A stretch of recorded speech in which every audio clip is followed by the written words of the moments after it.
When you have a gut that is happier because there's more diversity of the bacteria that live there, the bugs are more varied. There's more variety of them. The gut wall is working better. So there's less permeability. There's less leaky gut. That actually leads to better health in the rest of the body, including the brain.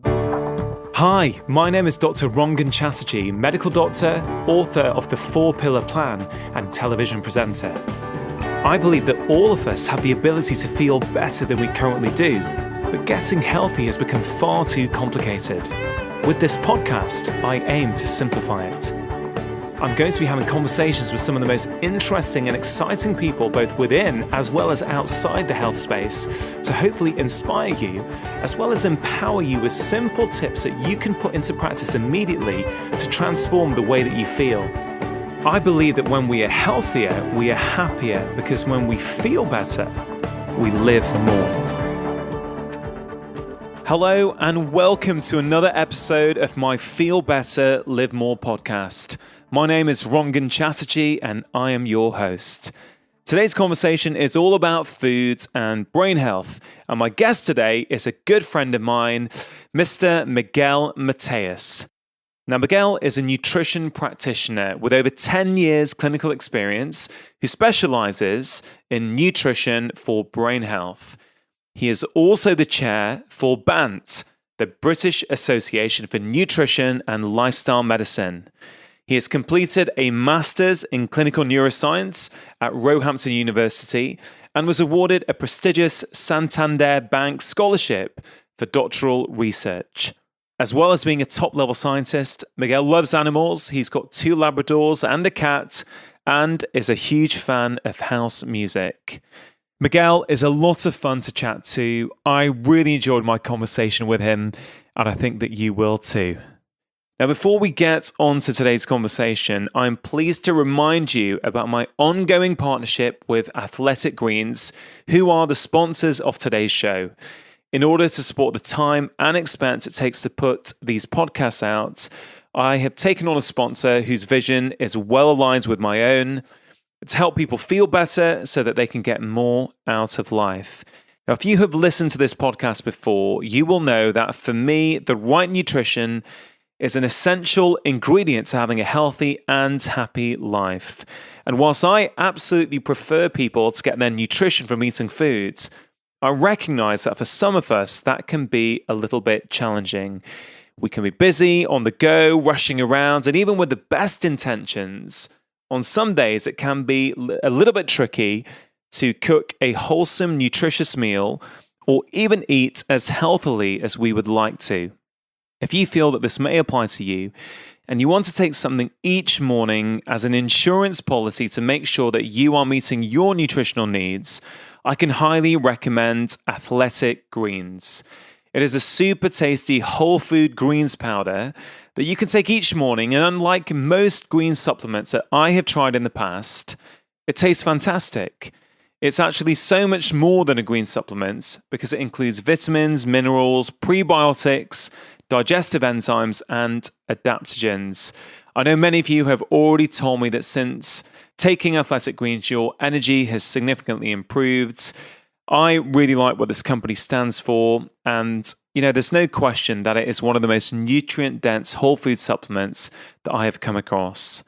For listeners of this podcast, if you go to athleticgreens.com/live more, you will be able to access a special offer where you get a free travel pack box containing 20 servings of Athletic Greens, which is worth around £70 or so with your first order. So do go and check it out at athleticgreens.com/live more.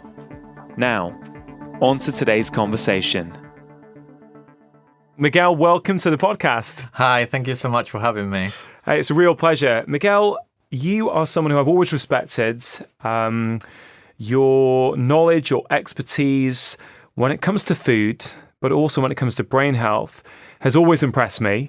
And I'm glad that we're going to have the opportunity to go deep today and hopefully give the listeners of my podcast some practical take-homes that they can apply in their everyday lives. Yeah, I hope so too. So, Miguel, you weren't born here in the UK, but you have ended up here. Can you tell me a little bit about that? Yeah, so I came here in '94 with a student exchange, and that was the second year of my first degree in business, so nothing to do with nutrition. And I went to France for a few months to do the third year there. So I did like one of those Erasmus degrees that you do 1 year in every country. And in '95, I came to stay. So I've been here for quite some time now. I even have a British passport. I'm quite an Anglophile, so I've got dual nationality. And where did you grow up? I grew up in Madrid. So I was born in Madrid, right in the middle of Madrid as well. And from a very traditional Spanish family from the south, from the land of olive oil. So if anybody wants to know about the Mediterranean diet and olive oil, I'm the man to ask, because I've been, born and bred with olive oil surrounding me. My mum is obsessed with olive oil, puts it in everywhere, And what did she tell you about olive oil growing up? Or did she tell you anything about it? Not necessarily. So she didn't preach me on the benefits of olive oil, but she used it in cooking. She used it hot, cold, on skin, on hair, on everywhere. So there wasn't this thing about being funny about using it if you heat it up or only use it in salads. But then again, in Spain, we have a bit of more variety of different olive oils. Like you go to the supermarket and you've got 3 or 4 different grades of olive oil. Yeah. So people intuitively would know that the extra virgin, really thick and green, they wouldn't use for frying. They would use something lighter. So we've got the kind of like one variety here that is light and whatever, like it's more yellow than green. So they would use that one because it's not so piquant at the end. It's not so tangy at the end. It doesn't have that. Yeah. So the tangy ones, for example, what would you use those for? You use them in salads, in salad dressings. Normally, so when things cold, you would just, pour them over for that extra flavour. Yeah, exactly. Yeah, but if my mum makes mayonnaise, for example, she wouldn't make it with. She'll make it with an egg or with milk, and that's a new way of doing it in Spain. It's become really trendy because a couple of chefs do it with milk. But traditionally, it would be an egg, a couple of bits of garlic, some salt, and loads of olive oil. And the olive oil would be the yellow one. So you're getting loads of goodness in there, in your mayonnaise ready made. Well, Miguel, I wanted to talk to you today about food and brain health. Mm-hmm. And I think olive oil is probably as good a place to start as any. Yeah. Since, you're born in Madrid, had a lot of olive oil growing up. Mm-hmm. I suspect we didn't know as much of the science around olive oil back then when you were growing up as we do now. Mm-hmm. Although I guess in some ways that doesn't matter because I think maybe in Spain they've known for many years that olive oil has a lot of health benefits. Mm-hmm. Yet we've now got a lot of science showing just why that is. Mm-hmm. Yeah, so there's loads of benefits to olive oil. Some of them account for the fact that it's what we like to talk about as a healthy fat. We've come to the point now that fat is not the enemy. We're talking about fats as something useful in nutrition. For many years, we had the idea that because fats are calorific, they were bad for you because they had many calories compared to other foods that were not fatty. And now we talk about olive oil as being a healthy fat. But apart from that, for me, it's almost a pharmacological bit of nature because it's loaded with about 300 different compounds that are very powerful. You can call them antioxidants, for lack of a better word. There's this thing called hydroxytyrosol that is so powerful that even the European Union has made it into this thing called a novel food because it's almost comparable to a drug in how strong it is. And that's one of the main bioactive substances in olive oil. It's basically anti-inflammatory. It reduces the kind of effects of the wear and tear on the cardiovascular system, on the gut, on the brain. So if you look at the brain and how it needs a lot of fat because it's actually made of fat and water, replenishing your body with healthy fats on a regular basis, that's going to have a really big impact. So that would be my go-to fat when people ask me, what do you like about, Spanish food and, and healthy fats? I would say olive oil is probably the best fat for me. Yeah, I think that's a great take home for people. I think, no matter what nutrition philosophy you subscribe to, by and large, there is agreement that olive oil is good for us. Yeah, exactly. Yeah. And is there anything people should be particularly looking out for when buying olive oil here in the UK? Yeah, I like to stick to olive oil that comes from one single country, as opposed to olive oil that comes in a bottle that says from mixed countries, just because it tends to be better quality, it tends to be better assured. So I'm speaking from my experience. My mom and dad are from the south of Spain, where they make a living out of selling olives and making olive oil out of them. So they are from tiny little towns in this province called Jaén, which is basically 95% of the economy in Jaén is olive oil. Basically, they've grown up with olives around them, and they've got these cooperatives where they have this quality assurance set by the Andalusian government, and there's this denomination of origin and all of these kind of processes to ensure that the olive oil that you're getting is actually grown either organically or whichever way it's actually advertised on the bottle. If you're getting it from different countries, then you're kind of like playing cards with how that may happen. So you may get really good olive oil in Morocco or in Greece or in wherever, but if they have different quality standards, then you're mixing the quality standards as well. So I know the quality standards in Spain are really good, so I'm really happy recommending that Spanish olive oil. Italian olive oil is really good, and Greek olive oil is excellent as well.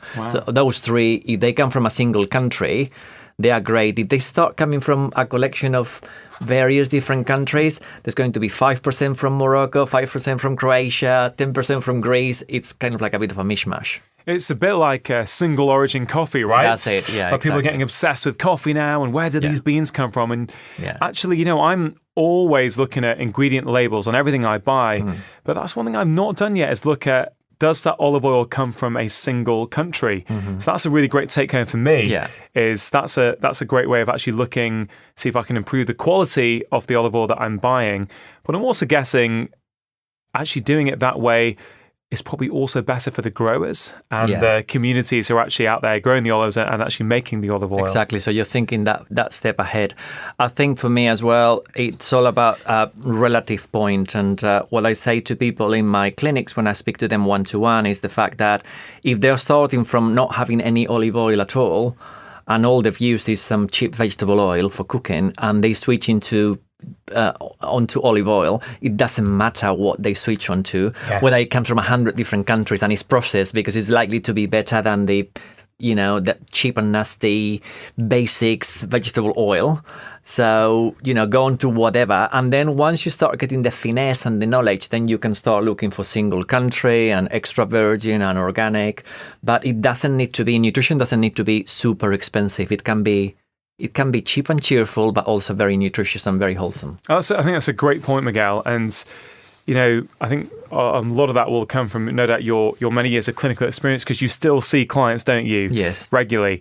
And I think we've also, we've always got to be aware when we're talking about nutrition and we're talking about health, that many people out there have got different income levels. They've got different starting points. And so we have to be very mindful of what their starting point is. As you say, if they're very used to cheap, low quality vegetable oils, any olive oil is likely to be better than what they're currently doing. Yeah. And that makes me think, if we bring it back to your clinic and actually seeing clients regularly, what are some of the things that you think people misunderstand about brain health and nutrition?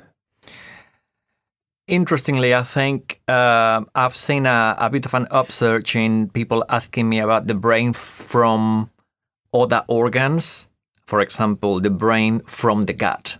Right. Whereas years ago, the two were disconnected, and people say, I've got migraines, I want to come to see you, can you do something for them? Or I've got a family of Alzheimer's and I want to prevent it, can you help me? Or I've got IBS, or I've got gas, whatever. Don't give it a label, no condition labels at all. I've got something dodgy going on with my brain, or I've got something dodgy going on with my gut, can you help me? Whereas now, I think the media is really pushing the idea that the body's connected. Yeah. Well, you're pushing the idea that the body's connected, not the media. You've written, books about it. It's actually very mainstream an idea now that the systems in the body are actually connected. They don't work in isolation.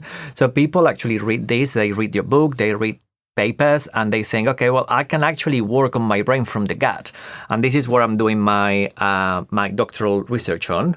And also what I'm working for a European Union-funded research program at South Bank University called LAFIC, the London Agri-Food Innovation Clinic. Is a program that's actually putting together some clinical trials to work out how, in this case, fermented foods, things like kefir and kombucha and yogurt and sauerkraut or kimchi or something like that, may actually help you think more clearly, stay happy and not get depressed. This kind of mental health measures, improve your cognitive function, your memory, your focus, your attention, that kind of stuff. I think there's more of an understanding now in a growing number of people that can happen. And if you work on your gut, upstream from the gut, you can actually get benefits in the brain. And that's very exciting for me, obviously, because I'm researching the area, so I get very geeky about it and I love it. But it's not just me now. I'm getting more and more people from the mainstream, from lay people who say, actually, I know about this because I read a blog by blah, blah doctor from the States. Or, there's a big influence from people from the States writing about these things. You write about these things, Twitter, Instagram. It's really happening. I feel that I'm really privileged to be in that kind of area. So you're seeing people come in asking about this, people in a way that they weren't. Yeah, exactly. And I think Kryan and Dinan, you've had Kryan on your podcast before. Yeah. I love his work. I really respect his work. He's very social media kind of scientist as well. And I think there's now new breed of scientists are actually on social media communicating with people, answering questions from my mom on Twitter or something, as opposed to just being in a lab, being scientists. And that allows people to communicate with science in a different way. And I think that's really important, isn't it? Science is all very well, but there's an art to communicating science so that actually it can really make a difference in people's lives. Yeah. Because I think conventionally a lot of people have always switched off from that because it wasn't delivered to them in a format that they easily understood or easily made sense to them. I think that's something you're really good at, Miguel, is how do you translate that information? You've written some great research papers. And actually, for those people listening who want to read those papers, I'm going to link to a lot of them in the show notes page for this podcast, which will be drchatterjee.com/Miguel, MIGUEL. So if you go to that now or at the end of the show, you'll see all the things that Miguel and I have spoken about. We will definitely link to a lot of Miguel's papers. And there was one actually that you released earlier this year, which is absolutely fantastic. It was called Harnessing the Power of Microbiome Assessment Tools as part of neuroprotective nutrition and lifestyle medicine interventions. It's a mouthful. It's a complicated title, but what's in that paper for the layperson? Yeah, so basically I'm talking about this thing. So how do you measure? So this is the kind of thing. So I'm a clinician, but I'm a scientist, so I combine the two. And I'm also bonkers, so I like to be bonkers in my science life and my clinician's life. So, I just like to put a bit of jazz into what I do. I'm creative. So basically this paper is just focusing on how you can actually measure these things. So when people come to me and they say, I want to work on my brain from my gut, that sounds really complex. How do you measure what you're doing? How do you know that it's working? So now there are a number of different things you can measure in your poo. So when you have a poo and you send it to a lab to be analyzed, you can measure a number of different things. Some of them are less relevant. Some of them are more relevant. The one that is very well accepted is this thing called microbial diversity. You've had the king of microbial diversity talking here as well, Tim Spector, on your podcast. He talks about microbial diversity all the time. So we know that some bacteria may stay or may not stay in the gut. There's just been a big study this week talking about probiotics. Don't take them. They don't do anything. They don't stay in the gut. Well, it's not big news. We always know that probiotics, whether you call them probiotics or live bacteria or whatever from a yogurt or kefir or a supplement, they go through you and they come out the other end. Is what they do while they are there. And some of them may not stay, but they may actually catalyze this. They may promote this process whereby the diversity of the bacteria in your gut actually increase. Yeah. So your bacteria colonies in your gut are a bit like city, like London. With people from different origins, different skin colors, and hairstyles and clothes. If everybody looked blonde and blue-eyed, it would be very boring. We like the diversity. We need that spread of diversity, different physiognomies to look at, different faces and hairstyles. What those probiotics may be doing is, whether they are in a food like sauerkraut or kimchi or kefir or yogurt, or in a supplement capsule, they may be going through you, but they may be increasing that diversity. They may be facilitating that diversity. So they may be making people hold hands and stay together and change their hairstyle. So, they're kind of like doing things like that. They're being clever. So I think it's a brilliant point you make, Miguel. And I saw that big newspaper report when it came out. The media were reporting it. The probiotics don't work, and it's just not true. Yeah. It's yes, they don't stay in the guts. Yeah. But many of us who've been studying this for a while, we know that they exert their effect as they go through, and they change the terrain, they change the environment. Yeah. And I certainly still do for some patients use probiotics with patients. Yeah. I don't know if you're still using them with clients. Well, I do use them, and the thing is that probiotics, as a general term, is like talking about vitamins. Yeah. So you don't say take vitamins, because vitamin A will do something completely different to vitamin D or vitamin E. So what you do, and you have hundreds of different strains, which is the kind of like the more precise kind of end of the spectrum of a bacterium. And each of them may be doing different things. So one of them, out of this family of 1,000 different types, may be helping depression. But if you take another one from the same family, that's not that little guy with a fancy name that nobody can pronounce, it's not good for depression at all. It may be good for IBS. So it's now for practitioners and scientists to start communicating to lay people who are interested in this kind of stuff, what kind of supplements or foods may be reaching the ones that are good for depression or for better mood or cognition or attention or IBS, that kind of stuff. And we're only touching the tip of the iceberg, because it's so complex, because when you put something in your mouth, it's always going to have an effect on a number of these systems in the body. Those probiotics that the scientists in that paper saying that probiotics don't work, we're just looking at something quite isolated. Do they come out the other end? Do they colonize? Yeah. Whereas, we know that people can increase their well-being. They can feel better after drinking kefir or eating yogurt, for example. So we don't need to get very fancy. It can be very easy. Have a bit of yogurt every day. If you've never had it before, because it was a novel food for you, you'll benefit from it. Have a bit of, if you're on the yogurt already and want to be a bit more fancy, have some kefir that is super loaded with bacteria. You want to be super hipster, have kombucha. Now it's like, so there's always. I can imagine you drinking a kombucha, actually, I make Miguel. my own kombucha, yeah. Do you? I make my own kombucha, my kefir and water kefir. I've got a lab in the kitchen. Have you really? It's complete bonkers. Yeah. So you're just experimenting. I make my vinegar things. from kombucha as well. I do pickles, and I'm not as bad as other people, but I make a few things. No, that's great. And I give it to my dogs as well. They like the grains, the water kefir grains, which are just carbohydrates, basically.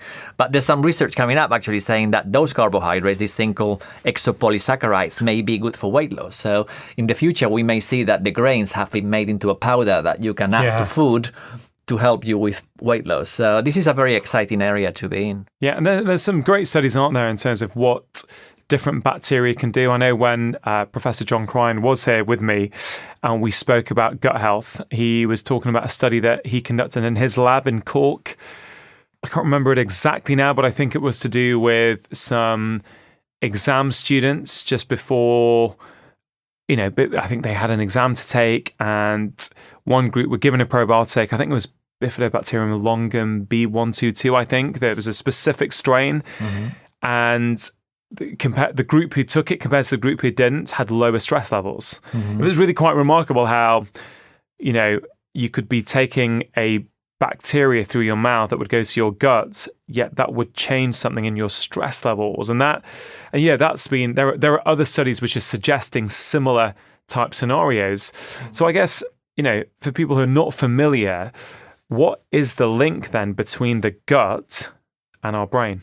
So there's a very basic link, and the gut is connected with the brain through this cable. I like to call it like an internet cable, like a LAN cable. So you've got your Wi-Fi and you've got your LAN cable. You've got this LAN cable that's giving you very powerful connectivity with the brain that's not dependent on the modem going off or anything. You've got that, physical cable connecting the gut and the brain.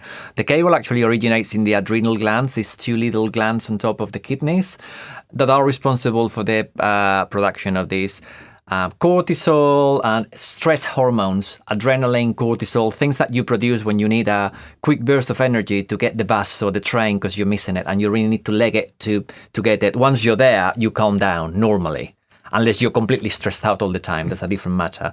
But that quick burst of energy that cortisol gives you is already a messenger to the brain, and it's moving through this cable that goes all around the gut, connecting information from the gut to the brain. And the cable is called the vagus nerve. It's a physical cable that if you actually split somebody open, it's there. It's not something that you need to look for. It's actually a really thick cable.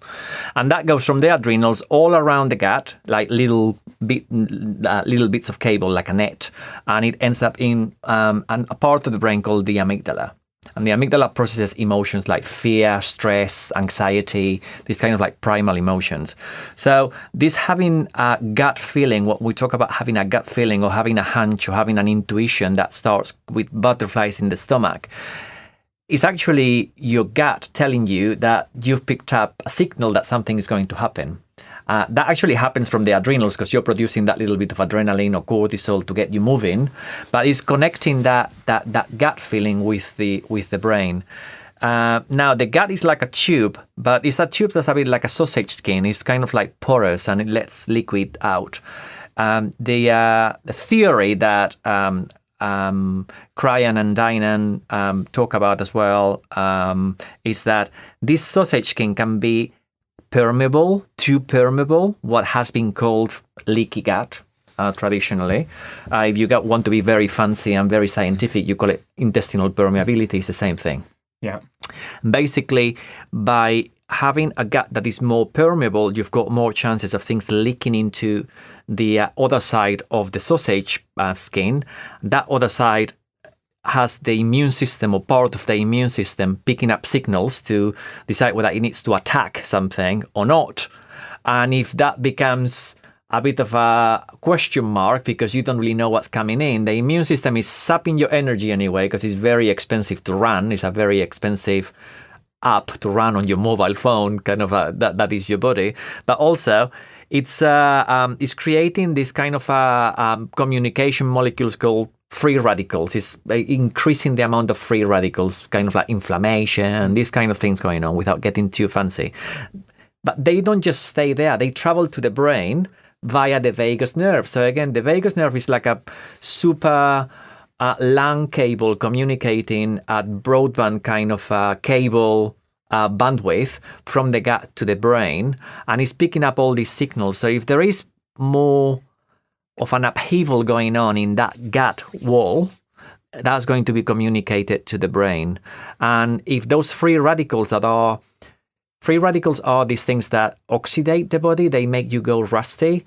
One of them is very popular in my examples, which is peroxide. Peroxide is what you put in your hair to bleach it. If anybody's ever had bleach hair or highlights, do you know what happens if you leave it too long? Your hair goes like straw. It gets burnt. But it's the same kind of compound that floats around in your body. It's used by the immune system, and it's not necessarily a bad thing because it helps your immune system kill bugs and keeps you happy and healthy.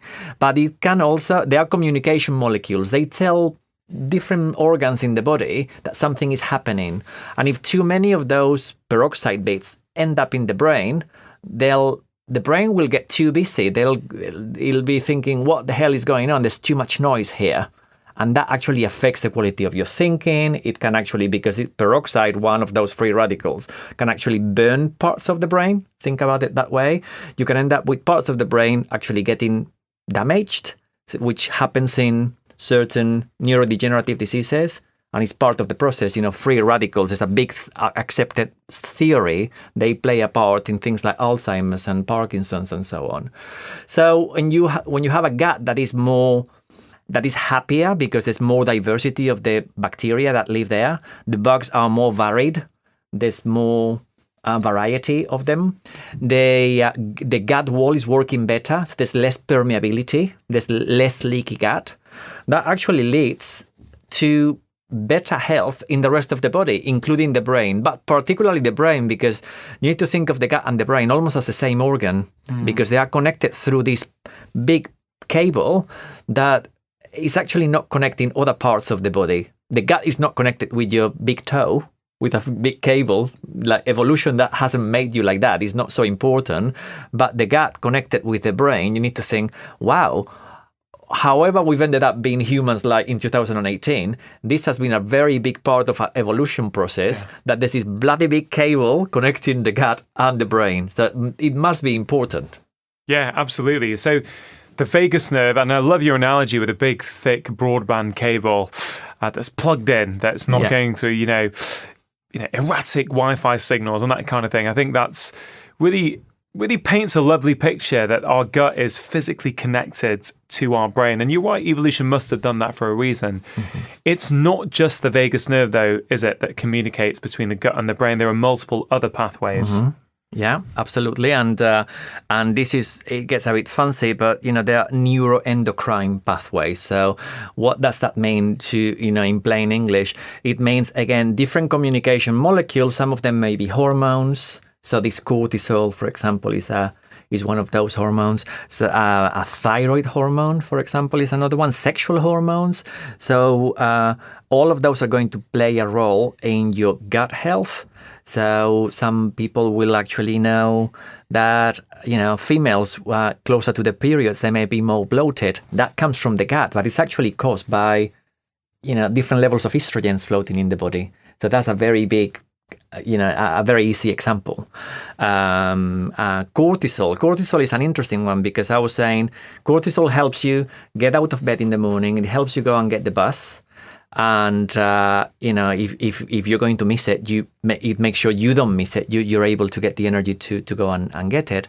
And the way it does that, it does it in two ways. So one of them is it releases sugar from your muscle and liver, a tiny little bit of sugar, only about an ounce of sugar in this form called glycogen. And that is, cortisol knocks at the door of the muscle and the liver and says, can you release some sugar because I need energy really quick? Then that's released really quickly, and it's like an injection. You get it. This happens in the split second that you think, oh, the bus is coming, and then you're there. Yeah. You got on the bus and then you chill. But if you think about your mortgage all the time and think, oh my God, I'm not going to be able to make it this month. I'm going to have my house repossessed. And that's haunting you all the time. Cortisol doesn't distinguish between, or your adrenal glands don't distinguish between you missing the bus and your mortgage, even though your mortgage is not something you can see physically in there. It's like, it's something intangible. And it keeps producing cortisol all the time as if something is going to happen. You're in this fight or flight mode that in the beginning can be good to give you energy just in case you had to fight something. So another analogy that a lot of people use is there's a lion that's going to come and get you.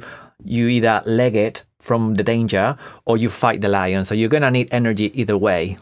When that happens for a long time, because cortisol first knocks at the door of the muscle, and the muscle says, yes, very friendly, I'm going to release some sugar. When it keeps knocking at the door, what cortisol does, it breaks down the muscle. So it starts eating the muscle. So you end up with muscle being broken down for energy, because muscle is made of protein, and protein can be broken down into sugar for energy. And think about the gut is muscle and connective tissue, but largely muscle.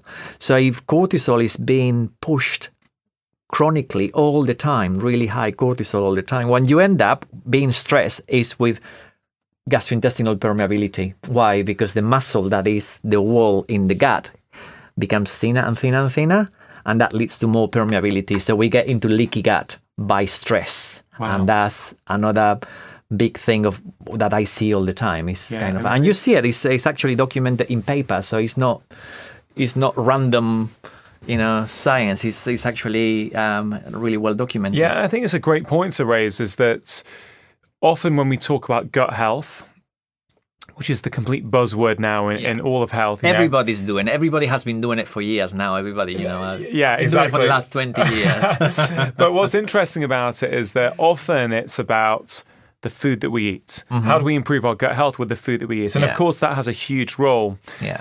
But as you well know, I'm very keen always to talk about the role that stress also plays on our overall health, but also on our gut health. Because as you just beautifully explained, if we are chronically stressed, that stress, if that stress reaction becomes long term in the body, it can have a very damaging effect on multiple systems across the body, whether it's your brain health, whether it's your digestive health. And yes, it can cause this so-called leaky guts by just being stressed. And I think the lion analogy is great. What I think in my first book, The 4-Pillar Plan, I think I put it, in the past we'd been attacked by lions. In the 21st century, we're now being attacked by our lives, which really just to try and illustrate that point that the stress response has evolved over millions of years, and it's exquisitely tuned to help us in those short moments of stress that we need it for.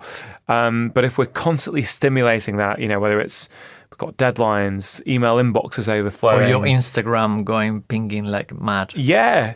And we just go the whole time. Well, that is a stress on the body. And, I've just spent a few months writing this new book on stress, The Stress Solution, where I really try and go into this in detail, is that the impact that stress, when it is long term, the impact it has, and then simple things that we can do about it. So I guess, Miguel, as you say, chronic stress has a very damaging effect on our gut, which can then damage our brain. Damage the brain, yeah. I guess, cortisol, which is our body's primary stress response hormone, or one of them anyway. Yeah.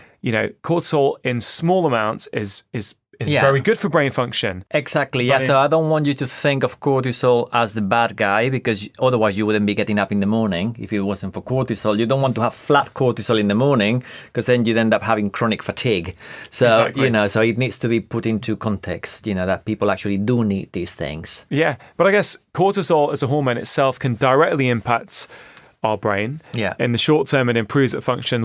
If the cortisol is too much and for a longer period of time, it can be quite damaging to the hippocampus. Exactly. And can damage our memory. Yeah. And so this is where we can start to draw the link between chronic stress and poor brain function and poor memory, which I think we all know when we're chronically stressed and overwhelmed, our memory goes down a bit and our brain function goes down.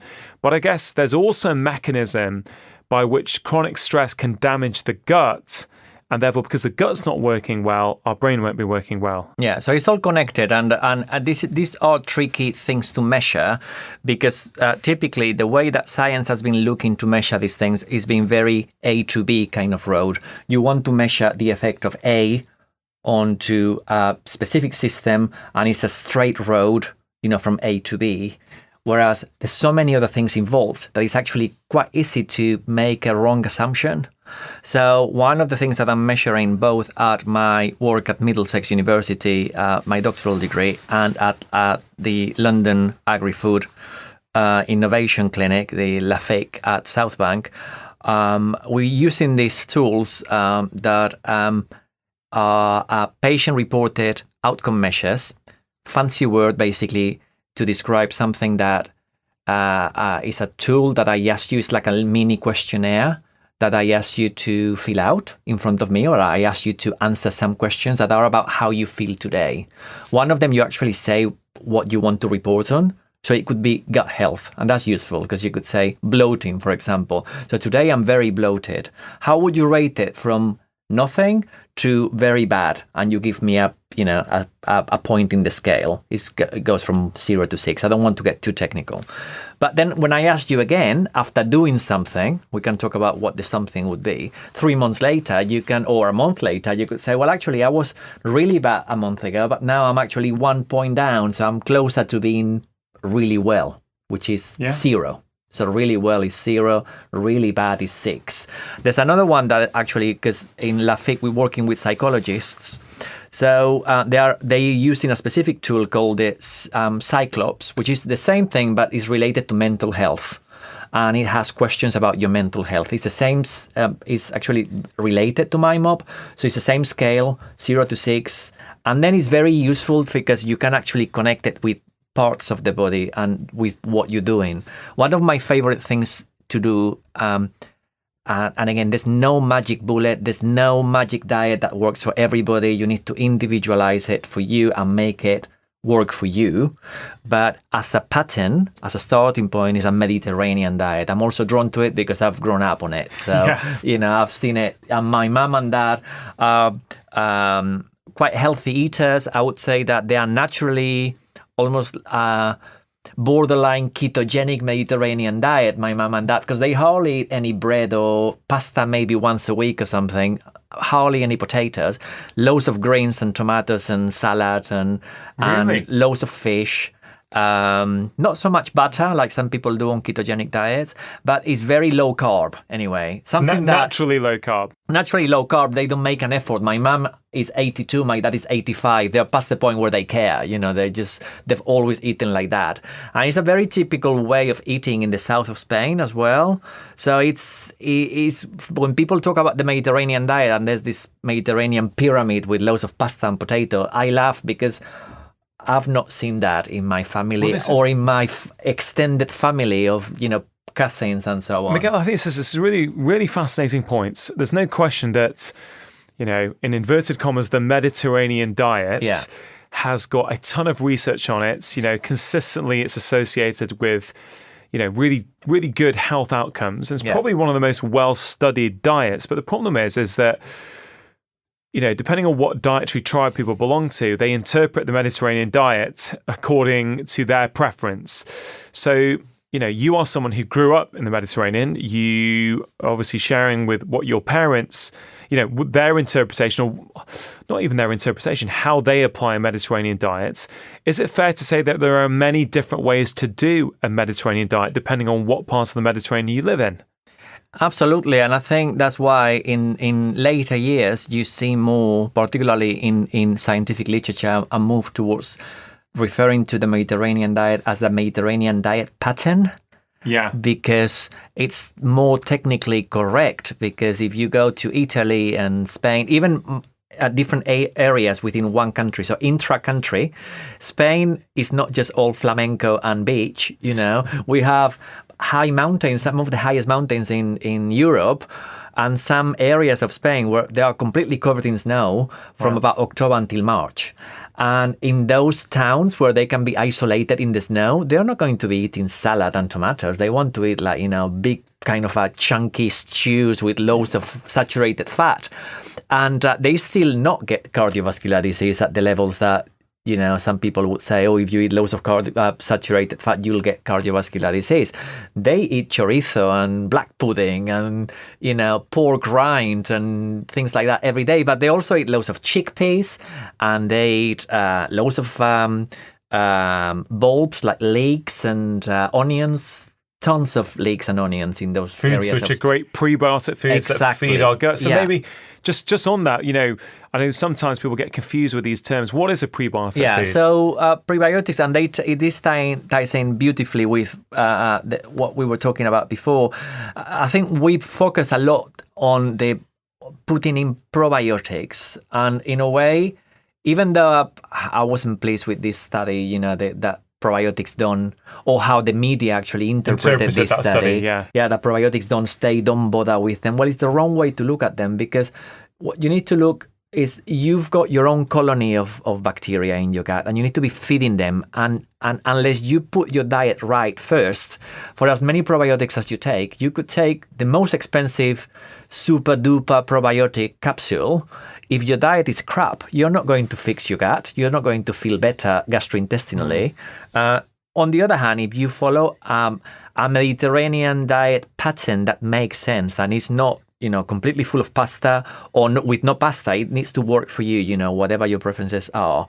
But if you follow a very varied, and you talk about eating the rainbow, so an eat the rainbow kind of process where Every day there is red and green and yellow. So you've got your red tomato and you've got your yellow pepper and you've got your lettuce, maybe a couple of different types of lettuce. One is purple and the other one is green. So you've got naturally a rainbow on a plate without having to really think about it as if you were going to take an Instagram picture. It just happens because you put it out of a bag.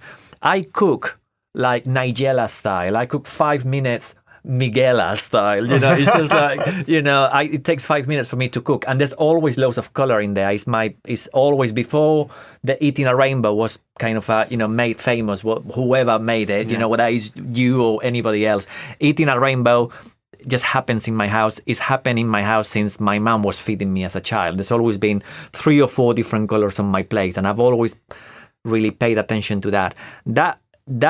Those colors do 2 things. One is a source of fiber. That's what people think about as prebiotic. Prebiotics feeds the probiotics. So prebiotics feed your bacteria in your gut. And the fiber is something that you can see with the naked eye. So it's something that when you chew it, it feels like, there's something in your mouth. It could be fibrous, for example, like when a leek, for example, when you cook a leek and it's kind of like fibrous, that's fiber. That's very visible fiber. So it can be, it can be more chunky or less chunky. If it's more chunky, it's insoluble. If it's less chunky and it dissolves into water, it's soluble. Like what? Like in onions, for example, in the end, when they completely melt into nothing. So if you make an onion soup in the end, it just be completely So soluble. onion fiber would be soluble fiber. Yeah. And what are some examples of insoluble fiber? Insoluble fiber, you'd have something like tiger nuts, for example, are really well known for giving you a lot of insoluble fiber. It's something that the bacteria will chomp at, but they may not completely eat out. So it still provides roughage and goes through. Exactly. Yeah. And I'm guessing you would recommend a combination of fibers. A combination of fibers, yeah. But that you don't need to even think about what is going to give me what, because if you combine colors on your plate, you'll always have a combination, because the pulp of the tomato will be different to the skin of the tomato. If you're eating the whole tomato, you have a combination of both. Well, this is, Miguel, I love this because, the thing that is incredibly frustrating sometimes in the health messaging that goes out there in public these days is that it becomes quite complicated, and then people say, well, how many grams of this fiber do I need? How much do I need of that fiber? And we start to move away from an intuitive way of eating. People make it too complicated. Yeah, I agree. Yeah. I totally agree with you. Too complicated. We've become... I don't think those media headlines particularly help, because they really try and, I'm not saying they try to polarize opinion, but they want to sort of myth bust. Yeah. They also want to go, oh, we were wrong. This is it now. Now this is the solution. So, often we've just come full circle by myth busting 3 or 4 different things. We've ended up to the starting point. Yeah, exactly. And I love what you said, which is this whole thing of eating the rainbow. You were doing it as a kid. It was just, it's just intuitive how your parents would feed you. There would be color. And I think that is a great take-home point for anyone listening to this podcast. I'd probably argue if you want to do one thing, I'll ask you, if there's one thing that someone was going to do to improve their gut health, that would be close, I think. Yeah, eating a rainbow with olive oil as one of the colors, because if you look at olive oil, that's green, and thick, that's green in there. My mom and dad came from, they grew in the middle of the Civil War. They had nothing. They are not like, the Marquis of Seville, but still, it was ingrained in them, even in the face of scarcity of coming out of a civil war, that you needed to have a variety of different things on your plate. You couldn't just have like one piece of protein and one piece of vegetable. It's like, for them, it's like unimaginable. You don't eat like that. Maybe that's the Mediterranean pattern, yeah. Rather than how much pasta's there or how much whole grain is there. Maybe it's to do with the diversity. Yeah, and the diversity then reflects in the microbial diversity. So a lot of the science that you see, and I'm just about to publish another paper. I've reviewed best part of 300 papers to write that one. Oh, wow. And it basically... the science for the last couple of years, looking at microbial diversity in the Mediterranean diet particularly, very specifically looks at things like being a vegan or a vegetarian and a meat eater. As long as you've got diversity of foods in your food frequency questionnaire, so you've actually answered and there's a diversity index that is wide. So you basically said, yes, I did have tomatoes and lettuce and carrots and bread of different types, not just one single thing every day.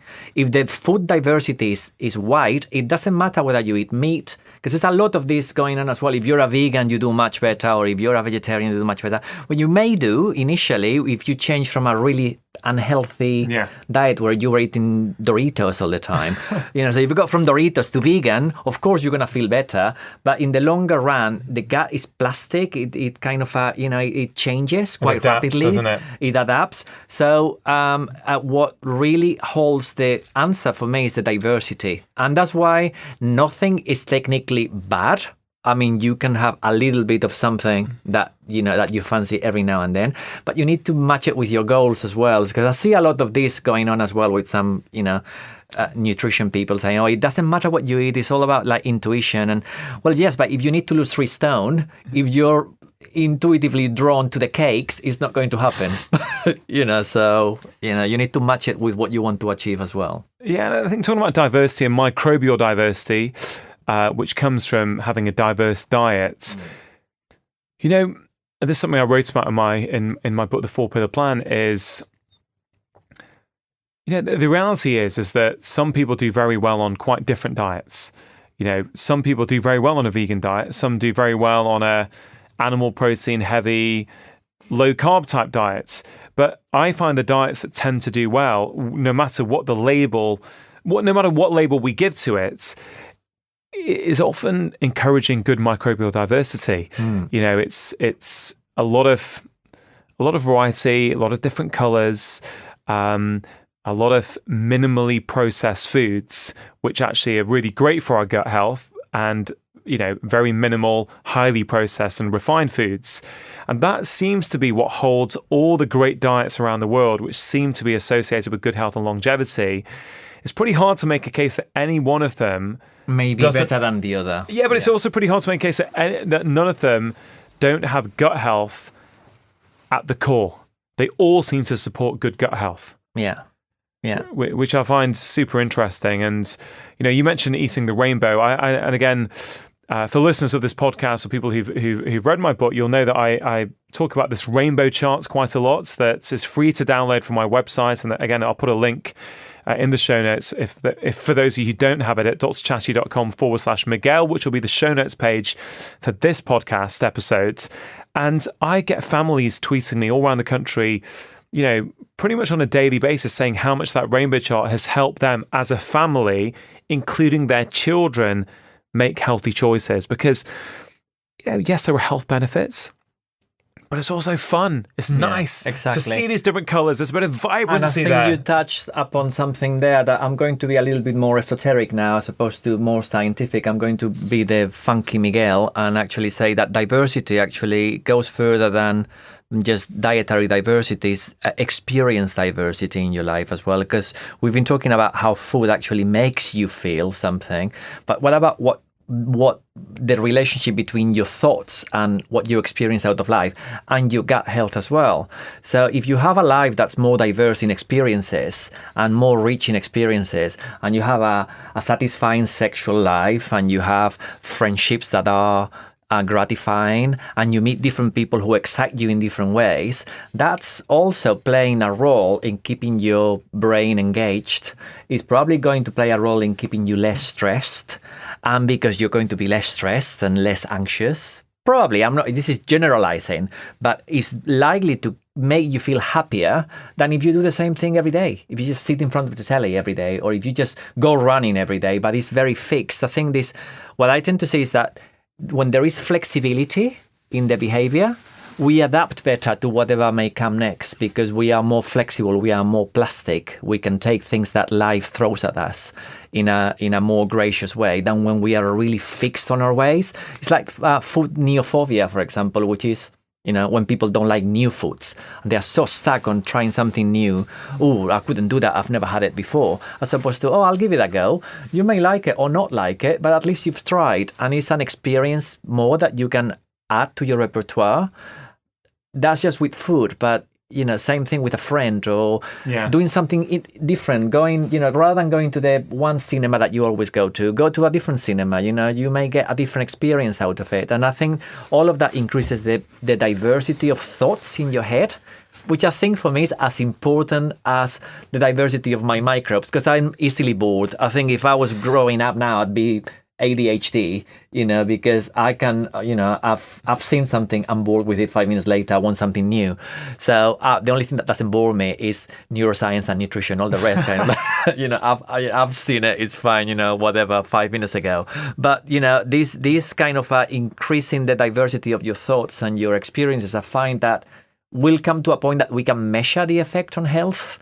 At the moment, it's all very lax, very vague, but we're looking at how we interact from the body to the mind, but the mind is interacting with the body as well. And I think this comes down to what you were saying right at the start, which is that the body is interconnected. Everything affects, everything that we do affects other organs. Our gut health affects, our brain health affects maybe our skin health, our digestive health, but our thoughts also affect our health. Our thoughts can affect our gut health.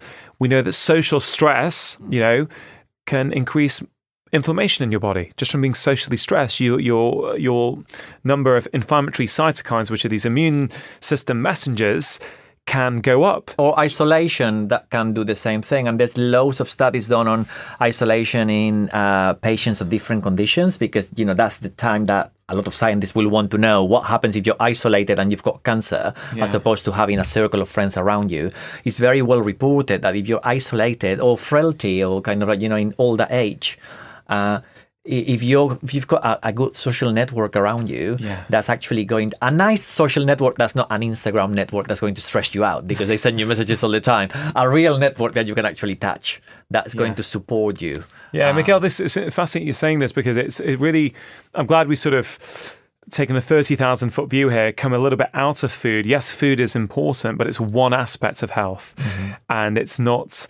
It's not the only thing. I think sometimes people overly focus on that at the expense of other things, and I think absolutely, and they make it more complicated than they need. Balance. Yeah, well, I know well because I've been calling you throughout the process, but I've just spent a few months writing this book on stress, the stress solution, and I've gotten through these 4 big pillars of stress in the modern world, and one of them is meaning and purpose. And I really try hard to make the case that even if you're doing everything else I ask you to do with your diet, with your lifestyle, if your day-to-day life has no meaning and purpose, if you've got no reason to get up in the morning, I think your life is inherently stressful. And it sort of echoes a little bit about what you're saying, which is, it's these other experiences, the variety of experiences, how happy we are, how fulfilling our life is. In other ways, that also impacts our health, that impacts our brain health, but it also impacts our gut health. And I think we are going to see a lot more science in that in the coming years. It's certainly something I see a lot in clinic. And I guess that leads me to our next question, Miguel, which is, I guess people come to see you for help with their food, I'm guessing, and their nutrition. But given how interconnected the body is, do you find often in your consultations with your clients that, you're not just talking about food, you're also talking about stress management and other lifestyle factors? Yeah, absolutely. And also, I always say the same thing. I'm a bit like a broken record. I mean, if I had been given £1 for the times that I've said this in clinic, I'd be a millionaire now. Basically, when you go and have a massage, you pay somebody, you have a very nice massage, and you've received a service, you've received something that made you feel good, and you go home and you've had it. Could be a massage, could be a facial, could be, whatever. When you go and see a nutrition person, they do your head in telling you everything that you didn't want to hear. Sometimes it's like, giving you loads of information, whichever way you look at it. And then you go home and you need to do the hard work. Because we don't give you a tablet that you take. It's not a prescription. It could be a prescription because the model makes you think it's a prescription. I've given you a program to follow. But unless you follow it, then it doesn't work. When you open the fridge, you need to decide, do I pick up the rainbow salad, or do I have the cheesecake? And if you have the cheesecake and that's not what's going to allow you to reach your goals, then you won't reach them. So you may have paid me, but I don't assume the responsibility. I can only coach you and give you the information that's based on science and that matches your goals, basically. Yeah. What I see more of lately is that people get very confused because of different social media messages and very like these influencers, who influence everything. They have an opinion on everything, they're experts on everything. I don't know how they do it because I'm not an expert on anything at all. And I never think I know anything about it. Well, I think the best practitioners are those who know that their knowledge is always limited. They can always learn more. Exactly. And, one of the things I love about doing this podcast is I get to talk to a lot of experts and I always glean something from them, always learn something new that I didn't know, which is just fascinating for me. I'm always looking to learn what I don't know and what I can improve on. There's always a learning curve. You never know everything there is to know about any subject, but seemingly there's some people out there that know about everything. And then you get the client in front of you say, "Oh, I want to upregulate my pathway, blah blah, or my marker, blah blah, is too low, and I've read this blog by Dr. blah blah blah, and I want to increase it." And I'm thinking, how the hell you do that? I mean, I'm going to give you lettuce and broccoli, beetroot, and maybe a supplement if you need it. And, we can do some blood tests or stool tests or whatever. But when you get to that degree of sophistication, I'm quite happy to assume some kind of, be adventurous and say, okay, there's only been one study done in humans. Let's just try this, because you're only going to be eating more broccoli or less broccoli or taking a supplement that's been shown to be safe. Yeah. Fine. Very limited harm. Exactly. Very limited harm. Any, yeah. Or like fasting. There's been this furore. Some people say, oh, there's no evidence. I mean, for God's sake, there is loads of evidence. But also, if you're hungry, eat. It's not a competition. You do it. So you don't have breakfast. You're starving by midday. Have something to eat. It's not. You don't need to prove anything to anybody. It's not it's not like the Guinness record to see who doesn't eat for the longest. And I think there's a really, really important point here, Miguel, isn't there? That, people are consuming a lot of information on social media, which I think can be a really good thing sometimes. Yeah, well, I really love social do. media. Don't get me wrong. Likewise. Yeah. Follow me on Instagram, by the way. Yeah, you can tell us all your handles and everything in just a second. But I think it's really important that people do get this information from social media. I think it's great, but I think sometimes people are wanting the prescription, that this is the way to do it. Yeah. And I really think, and I get it, guys, if that's anyone listening, that I think, they want to be told what to eat. But I kind of feel that our job is really to help educate and inspire you. And then you kind of got to figure out what works for you, in the with your own dietary preferences, but also in the context of your life, your cultural norms, your friends network, your work patterns. You kind of got to figure out what works for you.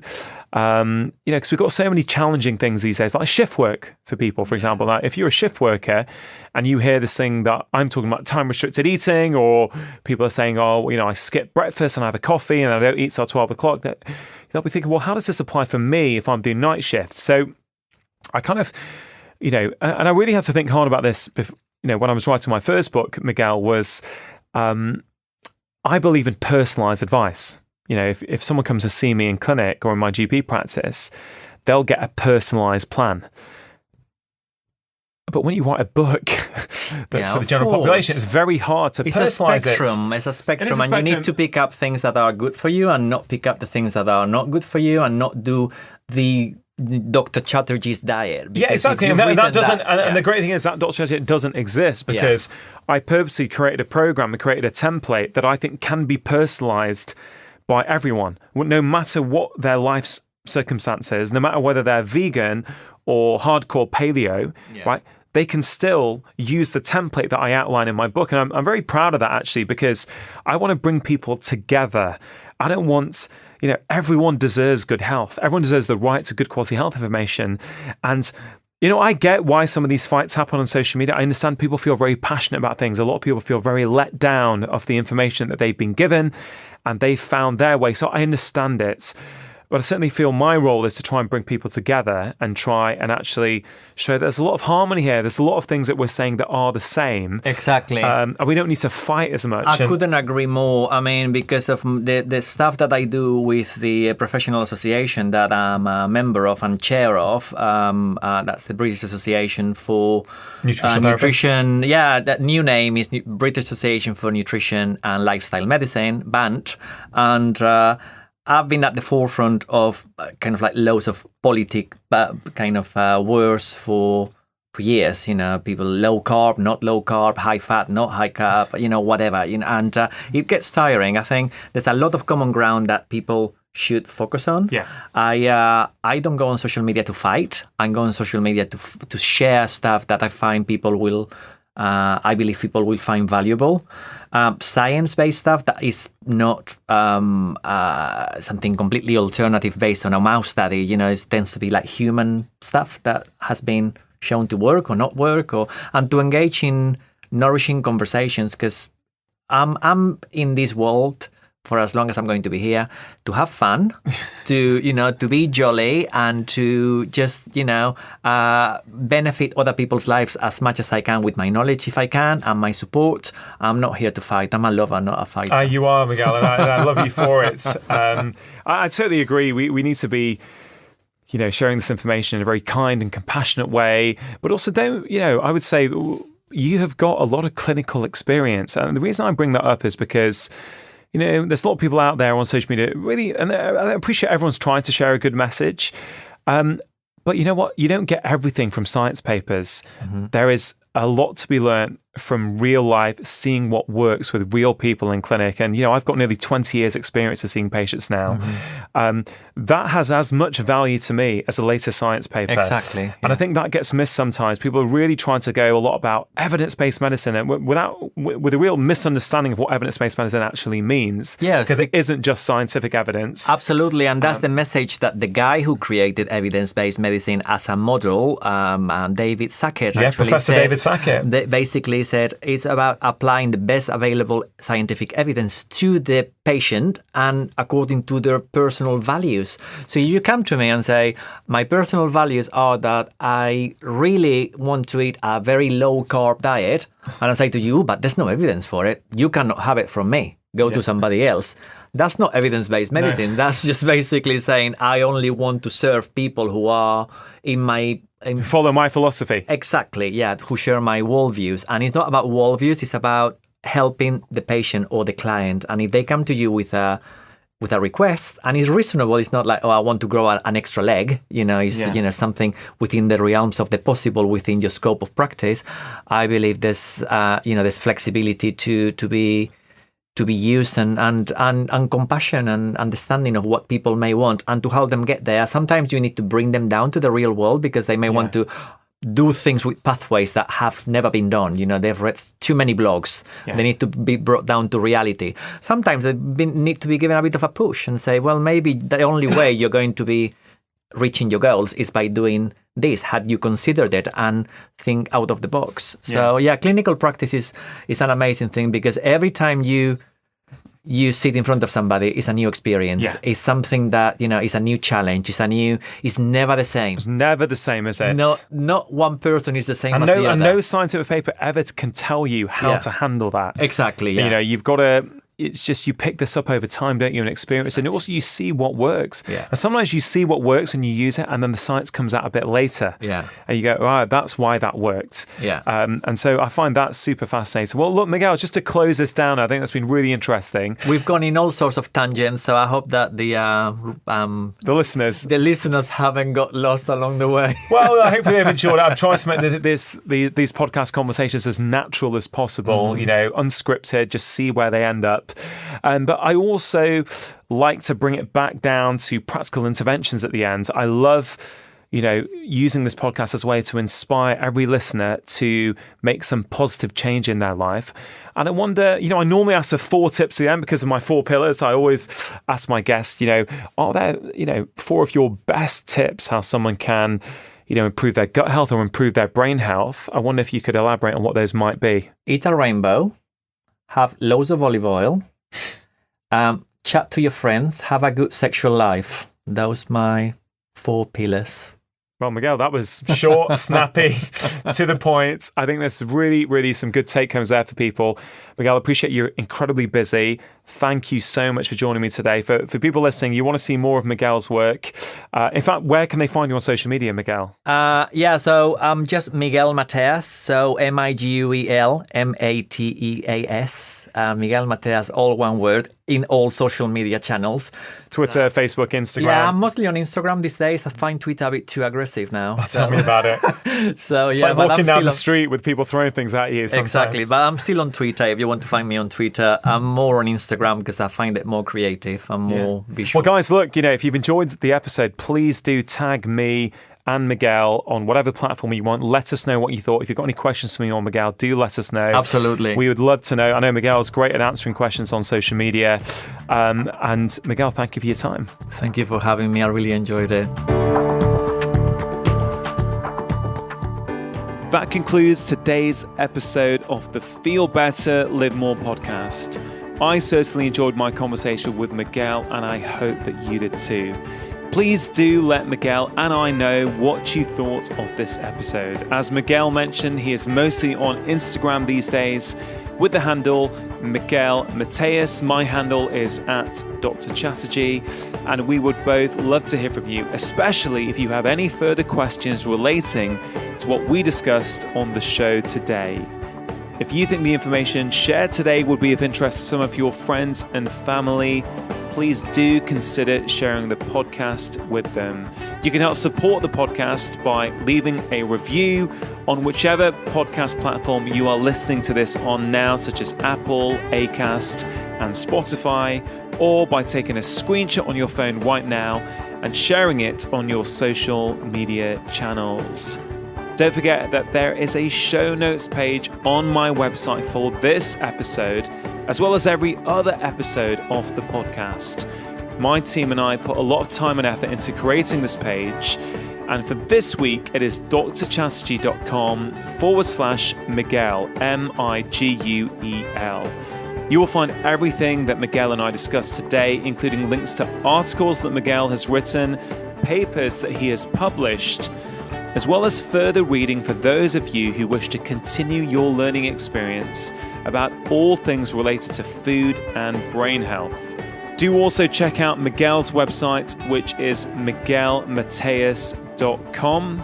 And don't forget my second book, The Stress Solution, The 4 Steps to Reset Your Body, Relationships, Mind, and Purpose, is available to pre-order now in both the paperback version as well as the audiobook, which I will be narrating. For those of you new to the podcast, my first book, The 4-Pillar Plan, is available to buy all over the world now, so do consider picking up a copy. Just be aware that in America and Canada, it has been released with a different title. It's called How to Make Disease Disappear. That's it for today. I hope you have a fabulous week. Make sure you have pressed subscribe, and I will be back next week with my latest conversation. Remember, you are the architect of your own health. Making lifestyle change is always worth it, because when you feel better, you live more. I'll see you next time.